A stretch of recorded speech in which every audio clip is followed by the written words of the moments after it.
અમદાવાદના અસારવામાં ભાજપનું ભવ્ય મહિલા સંમેલન, જેમાં શહેરી વિકાસ મંત્રી દર્શનાબેન વાઘેલાના કોંગ્રેસ પર પ્રહાર. દર્શનાબેને કહ્યું કે કોંગ્રેસની માનસિક હંમેશા મહિલા વિરોધી રહી છે, ત્યારે કોંગ્રેસે દેશના રાષ્ટ્રપતિનું પણ અપમાન કર્યું છે. ચૂંટણીમાં કોંગ્રેસને મહિલાઓ જવાબ આપશે. અમદાવાદ શહેરની મહિલા ખૂબ જ આક્રોશમાં છે તેવું નિવેદન દર્શનાબેન દ્વારા આપવામાં આવ્યું. અરે નરેન્દ્રભાઈ મોદી અહીંયા મુખ્યમંત્રી તરીકે આવ્યા ત્યારે એમણે આ મહિલા વિભાગની અલગ શરૂઆત કરી. કોંગ્રેસે 65 વર્ષ રાજ કર્યું, પરંતુ એમને ક્યારે આવો વિચાર આવ્યો નહોતો કે આ મહિલાઓના માટે યોજનાઓ બનાવવી જોઈએ ને એમના કલ્યાણ માટે કંઈક કામ કરવું જોઈએ.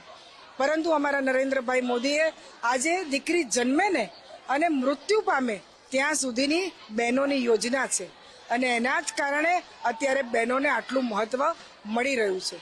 પરંતુ આ બધી બહેનોનો એક આક્રોશ પણ છે કે જે હમણાં સંસદમાં જે મહિલા બિલ આવ્યું, તો આ કોંગ્રેસના લોકોએ એ મહિલા બિલને રજૂ થવા દીધું નહીં, પાસ થવા દીધું નહીં.